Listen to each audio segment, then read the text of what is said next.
믿음을 잘 키우고 위기를 잘 극복하는 성도들에게 올 한 해 하나님의 큰 손으로 부의 대이동이 이루어질 줄 믿습니다.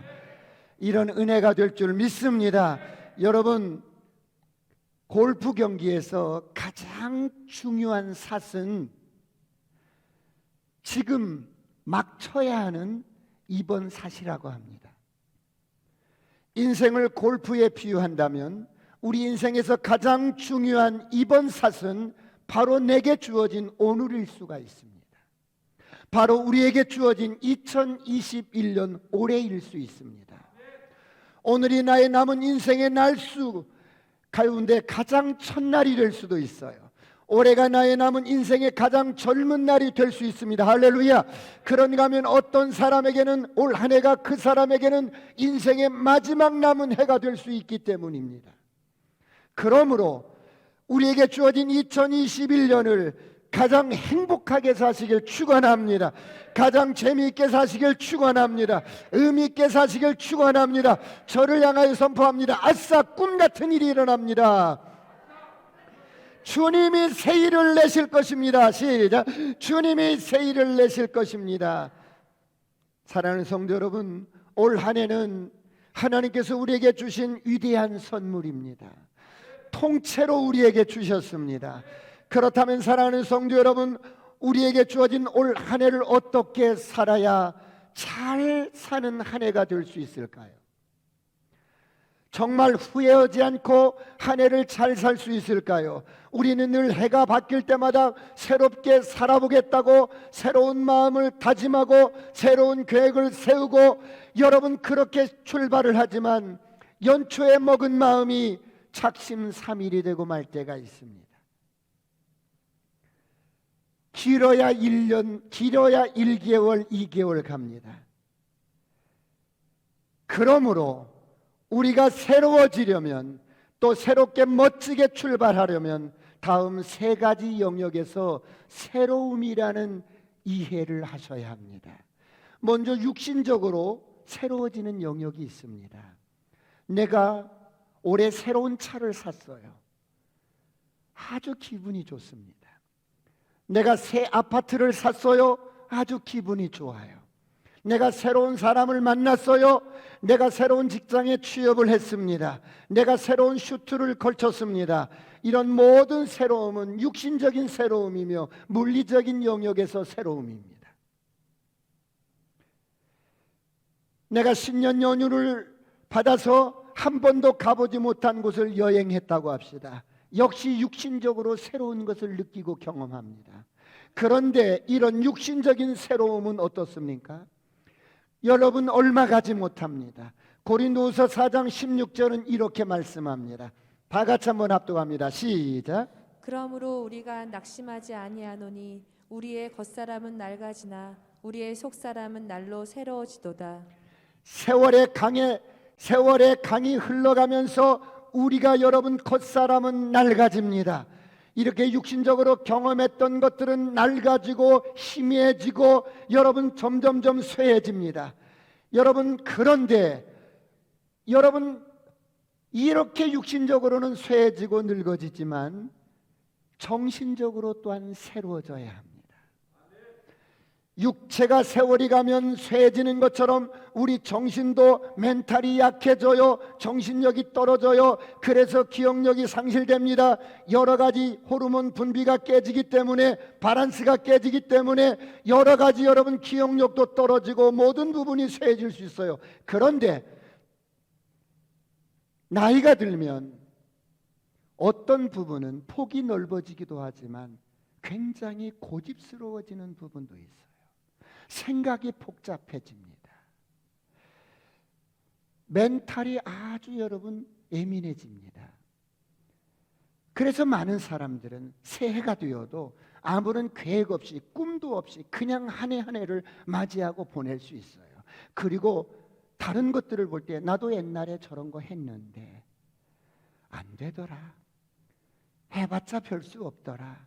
이렇게 생각하는 마음, 이것이 정신적으로 늙어가는 것입니다. 이렇게 약해지고 안일해지면 여러분 정신적으로도 나태해지고 이제 희미해집니다. 지난 1월 1일 날 새벽 예배를 드리고 집에 가서 이제 1월 1일을 맞이했는데 어느 프로그램에 보니까 스친송, 스타와 친구와 함께 노래하는 프로그램이 있는데 거기서 나온 어떤 가수가 올해 64세예요. 그런데 왕년에 스타였다고 해요. 엄청난 인기를 누렸대요.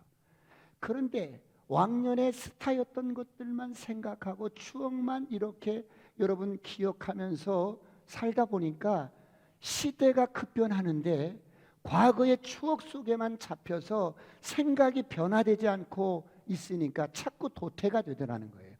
그래서 자신도 지금 시대에 맞춰서 새롭게 변화를 하려고 몸부림치다가 요즘 팝 노래를 배우기 시작했대요. 자신을 새롭게 개혁시키려고.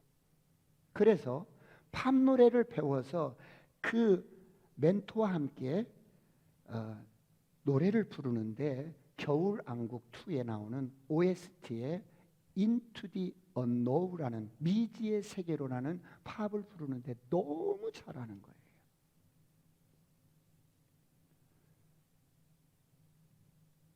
내가 도태되지 않기 위해서 자꾸만 정신적인 영역을 개발시키고 이 변하는 시대에 맞춰서 자꾸 내가 개발해 나가니까 64세인데 팝 노래를 잘하는 거예요. 그 사람을 가르쳤던 젊은 친구는 무대 위에서도 할 수 있다고, 잘한다고 격려하면서 서로 여러분 노래를 하는데 아주 잘하더라고요. 올 한 해 정신적으로도 새로워지시길 축원합니다. 축원합니다. 그런데 여러분 육체적으로 새로워지는 것, 정신적으로 새로워지는 것보다 더 중요한 우리 인생을 통틀어서 후회 없이 잘 살 수 있는 가장 중요한 새로움이 있습니다. 그것이 무엇입니까? 바로 영적으로 새로워지는 겁니다. 할렐루야. 저를 따라합니다. 나는 영입니다. 혼을 가지고 몸 안에 삽니다. 그렇다면 우리의 육신도 새로운 것을 경험할 수 있고 여러분 우리의 정신적인 영역도 새로운 것을 경험할 수 있어요. 그런데 우리가 영적으로 새로워지는 것은 어마어마하게 소중한 거예요. 그럼 우리가 어떻게 영적으로 새로워질 수 있어요? 누구든지 예수께로 나오면 새로운 피조물이 됩니다. 누구든지 예수 믿고 구원받으면 새로운 피조물이 됩니다. 그러므로 마태복음 11장 28절은 이렇게 말씀합니다. 다 같이 한번 합독합니다. 시작. 수고하고 무거운 짐진 자들아 다 내게로 오라. 내가 너희를 쉬게 하리라. 작년에 코로나 때문에 여러 영역에서 스트레스 받고 알게 모르게 무겁고 힘겨운 짐을 진 모든 사람들을 초대합니다. 내게로 오라. 내게로 오라고 초대합니다. 그렇다면 왜 하나님께 돌아오는 것이 진정으로 새로워질까요? 하나님만이 모든 새로움의 근원입니다. 할렐루야. 하나님은 매일매일 우리를 새롭게 해주십니다. 할렐루야. 주의 인자하심이 끝이 없어서 아침마다 새롭게 합니다. 할렐루야. 하나님은 모든 만물을 창조하시고 날마다 그들을 새롭게 하셔요. 그런가 하면 아버지께로 돌아오는 것이 수직적인 관계를 회복하기는 것이기 때문에 새로워지는 것입니다. 사랑하는 성도 여러분, 새해가 되었다고 새로워지는 게 아니라 새로운 환경이 주어졌다고 새로워지는 것이 아니라 오늘 성경은 예수 믿고 거듭난 저와 여러분의 분명한 정체성을 말합니다. 오늘 고린도후서 5장 17절을 다 같이 한번 보겠습니다. 오늘 본문 다 같이 시작. 그런즉 누구든지 그리스도 안에 있으면 새로운 피조물이라. 이전 것은 지나갔으니 보라 새 것이 되었도다. 새로운 피조물이 되었다고 말씀합니다. 이것이 오늘 새해를 출발하는 저와 여러분의 스타트입니다. 우리의 정체성을 바로 인식하는 데서부터 올 한 해가 출발되기를 축원합니다. 성경은 이미 우리에게 새로운 피조물이라고 선포합니다. 새로운 피조물이란 어마어마한 것입니다. 올해 여러분 시작하는 이 출발점에서 여러분 엄청난 이런 정체성을 가지고 출발하시길 축원합니다. 저를 보세요, 여러분. 여기에 이런 산이 있습니다. 그런데 세상의 모든 사람들은 이런 산을 오르기 위해서 출발을 합니다. 어떤 사람은 산 정상에 오르기도 전에 세상을 떠날 수도 있어요. 어떤 사람은 어느 정도 올라가다 지쳐서 주저앉을 수 있어요. 그런데 오늘 저와 여러분은 예수 그리스도로 말미암아 우리를 산 정상에 딱 떨어뜨려 놨습니다. 이것이 새로운 피조물입니다. 우리는 모든 것을 보며 살 수가 있습니다. 모든 것을 누리며 살 수 있습니다. 우리는 죽음을 이긴 자입니다. 정복자보다 나은 자예요. 이런 정체성을 가지고 올 한 해 출발하시길 축원합니다. 그렇다면 여러분, 우리가 이런 모든 것들을 가지고 새로운 피조물로서 한 해를 살아가는데 잘 살 수 있는 비결이 있습니다. 그 비결이 무엇이냐면 세 가지가 있습니다. 첫 번째,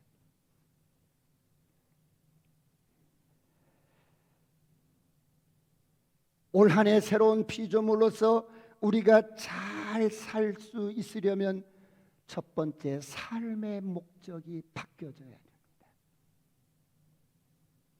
무슨 말씀입니까?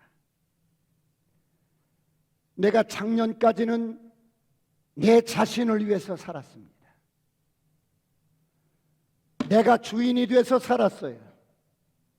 내 인생 내가 내 마음대로 살았어요.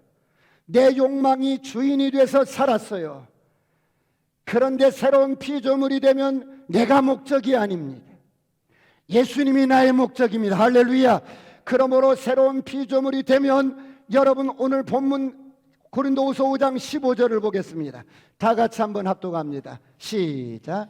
그가 모든 사람을 대신하여 죽으심은 살아있는 자들로 하여금 다시는 그들 자신을 위하여 살지 않고 오직 그들을 대신하여 죽었다가 다시 살아나신 이를 위하여 살게 하려 함이라. 왜 예수를 믿는데도 내 삶이 풀어지지 않고 늘 답답하고 늘 장애가 있고 어려움이 있고 왜 그럴까요? 목적이 바뀌어지지 않았습니다. 목적이 바뀌어지지 않은 채로 1000년을 살아도 의미가 없습니다. 그가 모든 사람을 대신하여 죽으심은 살아있는 자들로 하여금 다시는 그들 자신을 위하여 살지 않고 오직 그들을 대신하여 죽었다가 살아나신 이를 위하여 살게 하려 함이니라. 할렐루야.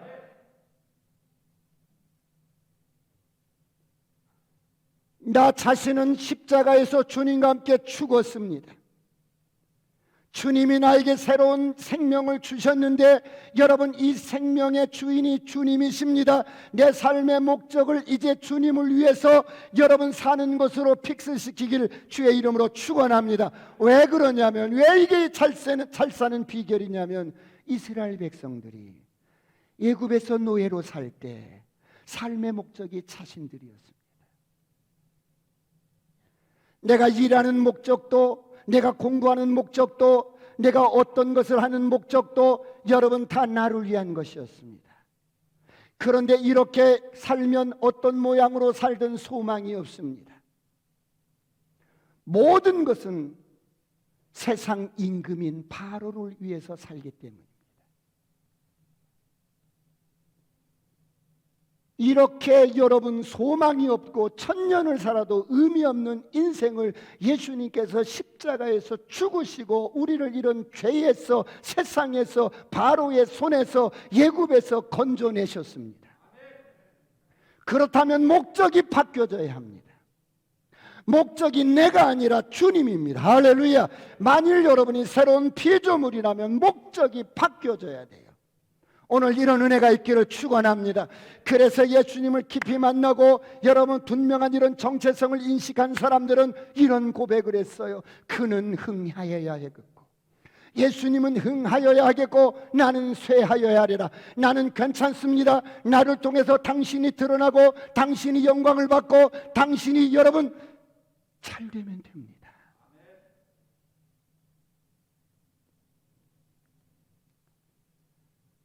내가 어떤 존재인지 깊이 인식하지 못하면 올 한 해도 작년과 다름없이 살다가 가는 것입니다. 여전히 나를 위해서 살고 여전히 여러분 나만을 위해서 살고, 그래서 하나님을 아무리 오래 믿어도 철이 들지 않는 거예요. 자식도 마찬가지입니다. 나이를 먹어도 나밖에 모르는 자식이 있어요. 그런데 철이 조금씩 들어가면 목적이 바뀌는 거예요. 철이 조금씩 들어가다가 결혼을 하면 목적이 바뀌는 거예요. 돈 버는 목적도 달라져요.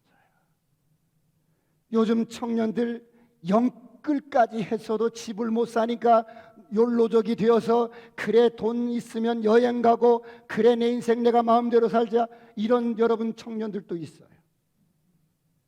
그런데 이런 청년들이 결혼을 하면 돈 버는 목적이 달라지는 거예요. 여러분, 아기를 임신한 신부를 보면 참 아름답습니다. 아기를 임신하면 몸이 변해요. 생명의 씨앗을 받으면 숨길 수가 없어요. 엄마의 몸이 변하는 것입니다. 생각도 변해요. 그래서 다른 사람은 모르겠는데 저희 집사람이 아이를 이렇게 잉태했을 때 감기가 이렇게 왔어요. 근데 감기를 이렇게 기침을 하면 아주 심하게 여느 기침과 같지 않고, 그래서 옆에서 그 기침 소리를 듣는 사람이 불안하고 두려울 만큼 기침을 그렇게 해요. 그런데도 약을 안 먹는 거예요.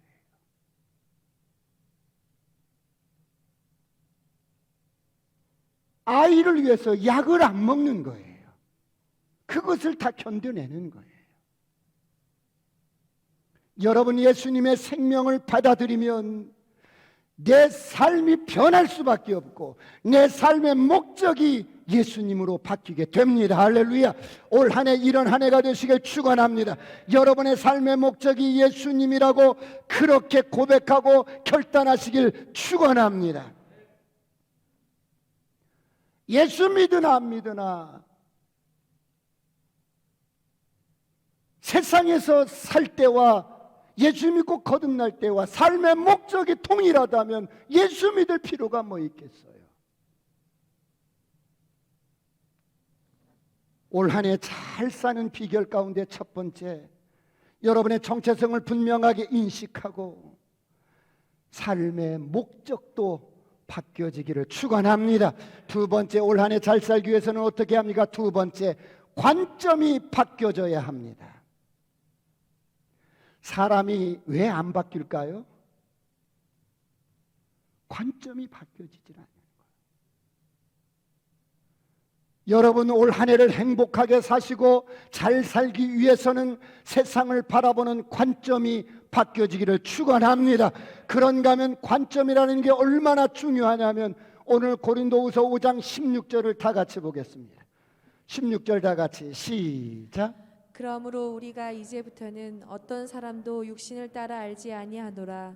비록 우리가 그리스도도 육신을 따라 알았으나 이제부터는 그같이 알지 아니하노라. 예수 믿고 거듭난 저와 여러분이, 하나님의 자녀가 된 저와 여러분이, 새로운 피조물이 된 저와 여러분이 이제부터는 어떤 사람도 육신을 따라 알지 아니하노라. 비록 우리가 그리스도도 육신을 따라 알았으나 이제부터는 그같이 알지 아니하노라. 이게 무슨 말씀이에요? 육체로 알지 않겠다. 이 말은 세상적인 관점으로 바라보지 않겠다는 겁니다. 여러분, 무슨 말씀입니까? 그리스도인인 저와 여러분이 예수님도 육체적인 관점으로, 세상 사람들이 보는 관점으로 육신으로 바라보면, 육신으로 평가하면 예수님 별 볼 일 없는 분이라는 거예요.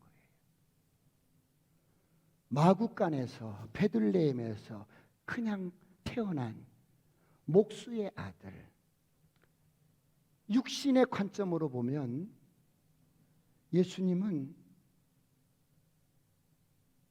태생이 의심스러워. 어떻게 동정녀로 태어날 수 있어? 난 죽어도 이성적으로는 이해 못해. 또 누구의 시인가도 몰라. 예수님은 배운 것도 없으신 분이야. 예수님은 스펙도 없고 공부도 많이 하지 못했고 33살에 잡혀서 십자가에서 대역죄인으로 죽으신 분이야. 그런 예수를 믿으라고?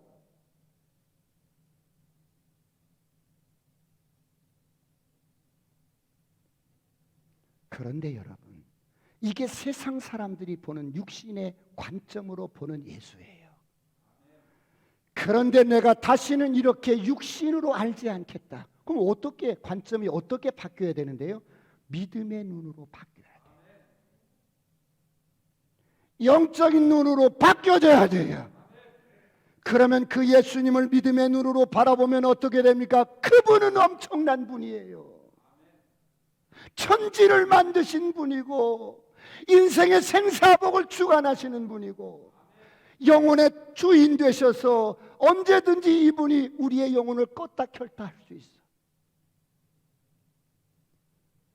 천지를 창조하신 하나님이신데 이분이 나를 위해서 그 영광스러운 천상을 버리고 나를 위해서 이 땅에 오셔서 여러분 나를 위해서 십자가를 지시고 죽고 부활하신 어마어마하신 분이에요. 그분이 오늘 여러분 한 분 한 분을 죽도록 사랑하시는 분.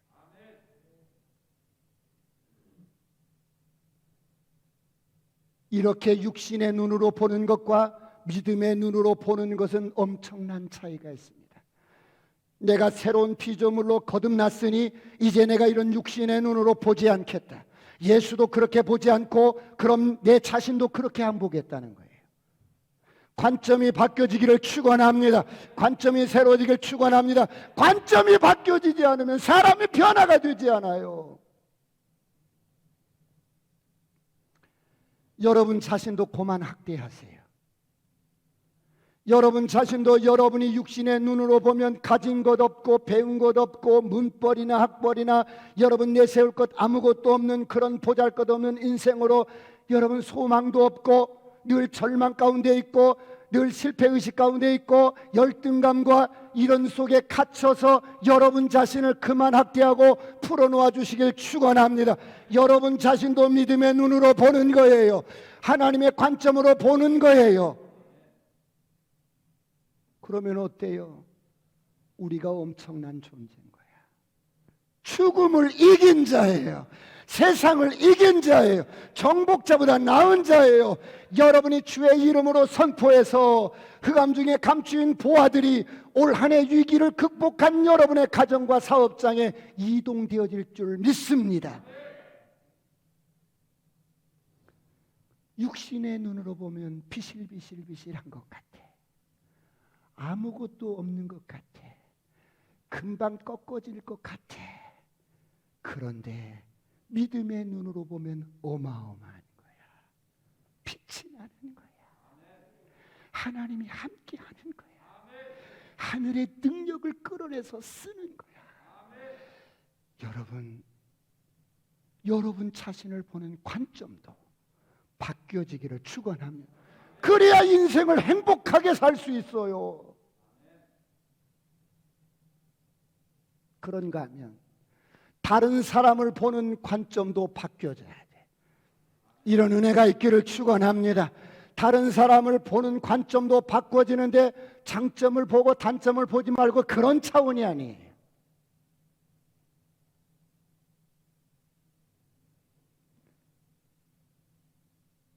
냉수 한 그릇을 대접해도 믿음의 눈으로 바라보고 대접하면 냉수 한 그릇 대접하는 그 상도 결단코 잊지 않겠다. 할렐루야. 네가 제자의 이름으로 대접하면 그런 상을 줄 것이고 선지자의 이름으로 대접하면 그런 상을 줄 거야. 할렐루야. 여러분 믿음의 눈을 가지시길 축원합니다. 여러분 그런가 하면 교회를 바라보는 관점도 다른 거예요.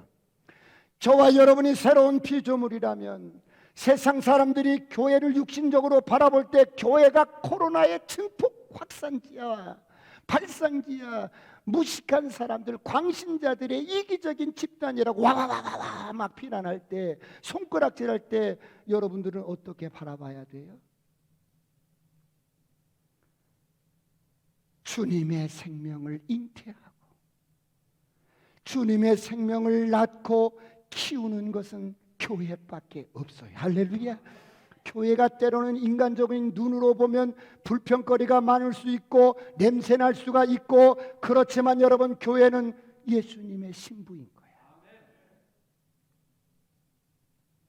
그러므로 절대 부정적으로 말하지 마십시오. 할렐루야. 교회를 비난하지 마세요. 교회를 원망하지 마세요.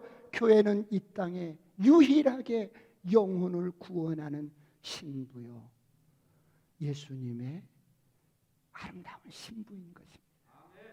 이런 관점이 바뀌어지기를 축원합니다.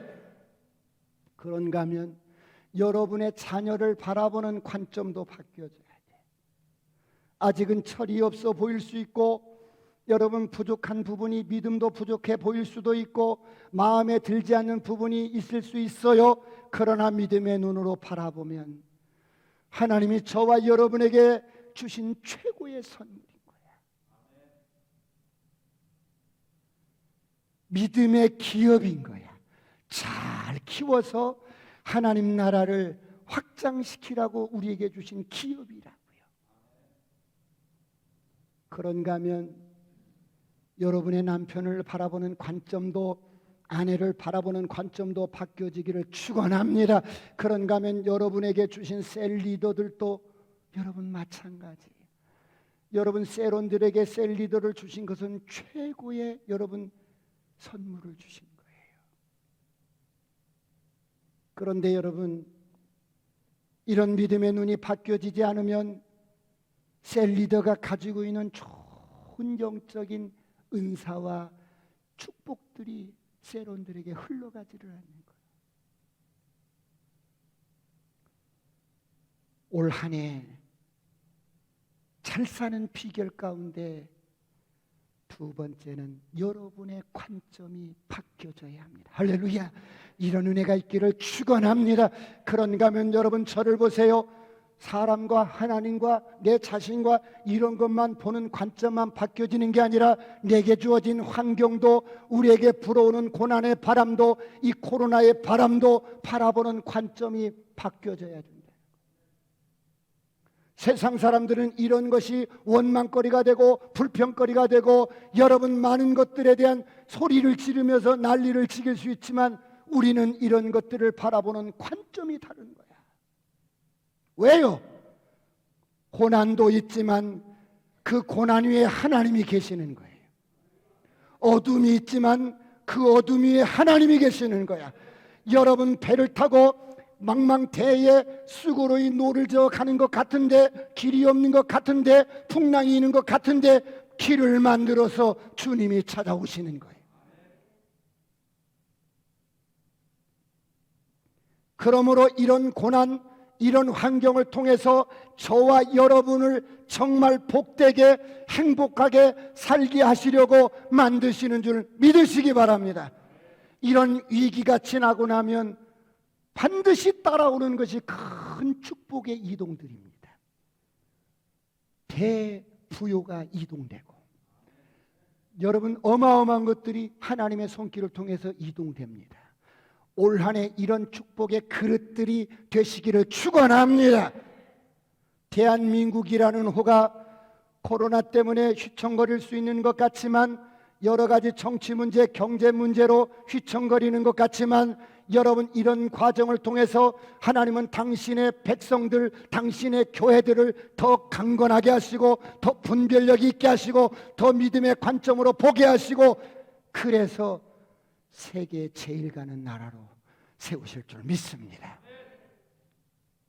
올 한 해 잘 살기 위해서 우리가 어떻게 해야 돼요? 세 번째, 무슨 일을 하든지 화목해 하는 자가 되십시오.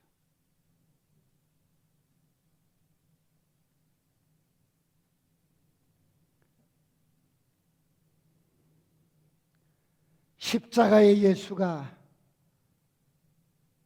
하나님과 우리 사이의 모든 죄의 담을 허무셨습니다. 하나님과 우리 사이의 모든 장벽을 허무셨습니다. 하나님과 우리 사이의 모든 막힌 담을 허무셨습니다.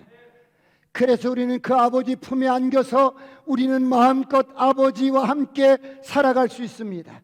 그래서 예수님이 우리를 하나님과 우리 사이를 화목케 하셨는데, 화목 제물이 되셨는데, 이제 우리가 어떻게 살아야 합니까?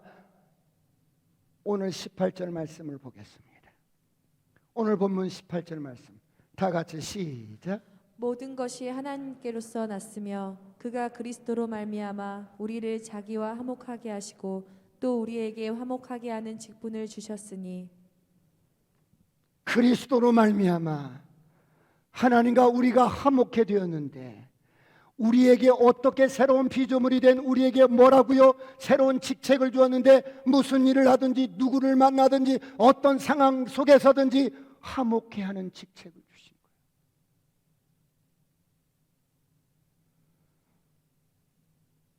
하나님과 화목해 된 저와 여러분이 사람과도 화목해 되시기를 축원합니다. 무슨 일을 하든지 화목해 하시길 축원합니다. 여러분, 작년까지는 내가 트러블 메이커일 수 있어. 내가 가는 곳마다 늘 어떤 갈등과 사람들의 평안한 마음 속에 막 부정적으로 말하고 분란을 일으키고 갈등을 일으키고 싸움을 일으키고, 여러분 그런 트러블 메이커였을 수 있어요. 그런데 오늘 한 해 저와 여러분이 인생을 잘 사는 비결 가운데 하나가, 무슨 일을 하든지 무슨 사람을 만나든지 화목해 하시기를 축원합니다. 그렇다면 내가 화목해야지, 내가 어디 가나 피스메이커가 돼야지, 내가 가는 곳마다 화목해 돼야지, 아무리 그렇게 생각해도 방법을 모르면 어떻게 화목해 할 수가 없어. 화목하게 하는 자가 되려면 어떻게 해야 돼요? 세 가지를 짤막하게 말씀드릴게요. 첫 번째, 이전 것은 지나갔으니 기억하지 말아야 돼. 17절 다 같이, 오늘 보면 17절 다 같이 시작. 그런즉 누구든지 그리스도 안에 있으면 새로운 피조물이라, 이전 것은 지나갔으니 보라 새 것이 되었도다. 이전 것은 지나갔어. 하나님이 지나갔다면 지나간 줄 알지. 우리는 자꾸 과거를 들춰내는데 아주 여러분 아주 선수야. 옛날 그랬잖아. 잊어버리고도 사는데도 다시 상기시켜주면서 꺼집어내는 거야.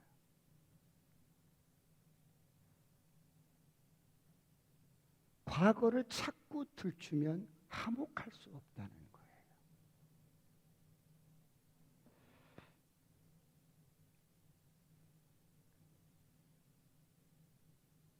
내가 얼마나 참았는 줄 알아? 너 항상 그랬잖아.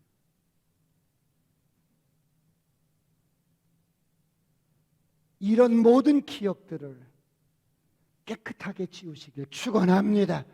이전 것은 지나갔으니. 과거는 어렵고 힘들었지만 이제 지나간 일이야. 이제부터는 과거를 잊고 새롭게 시작하자. 그래야만이 화목할 수 있어요. 올 한 해 이런 은혜가 있기를 축원합니다. 주님이 우리의 과거를 지워주신 것처럼, 우리의 과거를 주님이 깨끗하게 지워주신 것처럼, 사람과의 관계 속에서도 과거를 기억하지 마세요.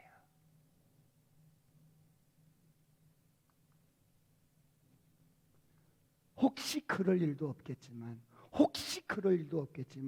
혹시 부부싸움 할 때도 여성들은 항상 아기 날 때부터, 결혼할 때부터, 그때부터 일을 또 꺼집어내가지고 과거에 아기 날 때 당신 뭐 와보지도 않았고 뭐 시작해서, 그러면 안 됩니다. 어떻게 그런 것은 기억은 잘하시지? 깨끗하게 지워버리시길 축원합니다. 두 번째, 19절을 보겠습니다. 화목하게 되는 직책으로 화목하게 하려면 여러분 과거를 들추지 마세요. 두 번째, 다 같이 19절 시작. 곧 하나님께서 그리스도 안에 계시사 세상을 자기와 화목하게 하시며 그들의 죄를 그들에게 돌리지 아니하시고 화목하게 하는 말씀을 우리에게 부탁하셨느니라. 그들의 죄를 그들에게 돌리지 아니하시고, 두 번째, 그들의 죄를 그들에게 돌리지 마세요. 상대방에게 죄를 돌리지 마세요. 너 때문이야. 네가 그랬잖아. 그래서는 화목할 수가 없는 거예요. 저를 보세요, 여러분. 우리 예를 들어 여기 하 집사님이, 우리 정은지 집사님이 어떻게 실수를 하거나 죄를 지었다고 합시다. 그러면 어때요? 네가 그랬어. 너 때문이야. 이렇게 하지 말라는 거. 이것은 화목해 하는 직책이 아니라는 거예요. 그럼 어떻게 해야 되는데? 상대방에게 죄를 돌리지 말라는 거예요. 어떻게 하면 되는데? 정말 여러분, 이런 원칙을 알고 있는 사람은, 복음을 가진 자는, 내가 새로운 피조물이라는 정체성을 분명하게 확립하고 사는 사람은, 집사님, 내가 정말 미안합니다. 집사님이 이렇게 실수한 것은 내가 기도하지 못해서 그랬어요. 내가 기도하지 못해서 미안해요.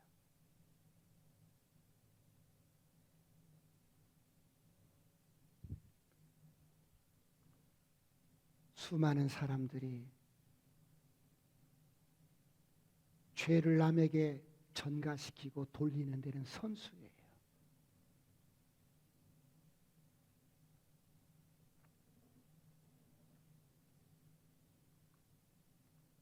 부부지간에도 마찬가지일 수 있고, 교회 여러분 생활도 마찬가지일 수 있어요.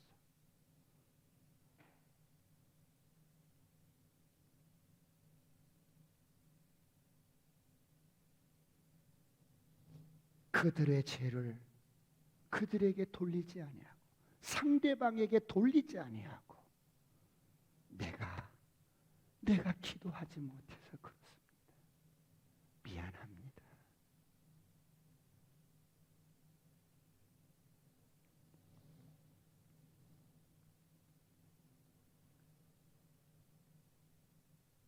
앞으로 제가 기도하겠습니다.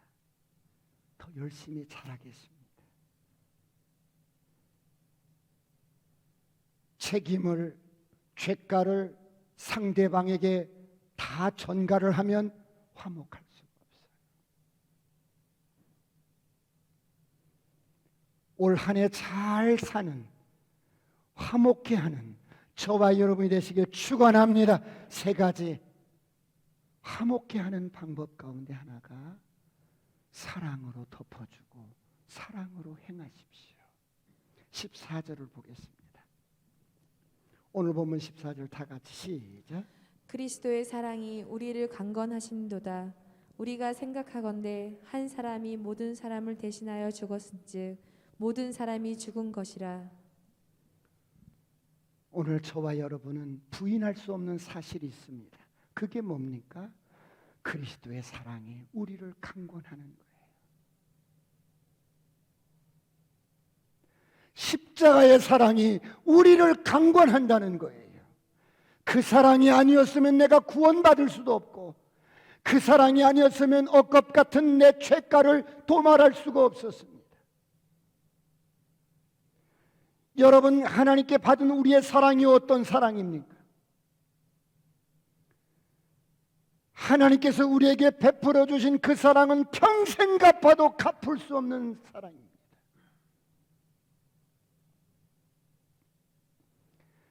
우리가 그 사랑을 받고 그 사랑 가운데 태어나고 그 사랑 가운데 살아가고 있어요.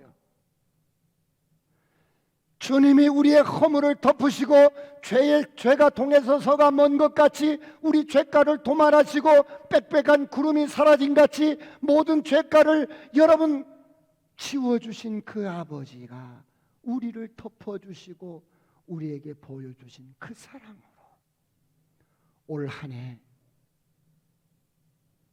이런 사랑으로 행한다면 후회하지 않는 가장 멋지고 의미 있는 한 해가 될 줄 믿습니다. 그런데 여러분 저를 보세요. 많은 사람들이 내가 먼저 사랑을 할 때 방해가 되는 생각이 있어요. 무슨 생각이요? 믿진다는 생각을 하는 거예요. 손해본다는 생각을 하는 거예요. 왜 내가 먼저 사랑을 해야 되고 용서를 구해야 되고 그래야 돼? 그런 것들이 손해본다고 생각을 해요.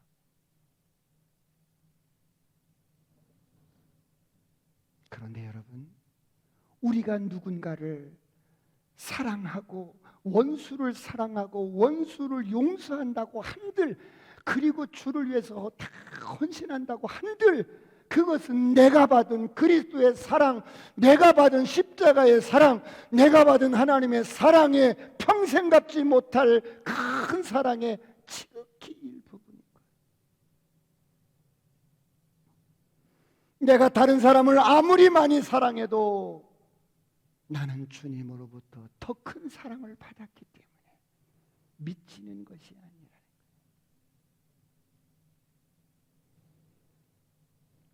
올 한 해 화목해 되는 직책을 우리에게 주셨어요. 여러분, 무슨 일을 하든지 화목해 하십시오. 할렐루야. 누구를 만나든지 화목해 하십시오. 하나님과 화목해 하고 사람과의 관계 속에서 화목해 하고, 일을 할 때도 괜찮아, 못해도 괜찮아. 하나님이 연약하면 연약한 대로 하나님께서 일을 하셔요. 할렐루야.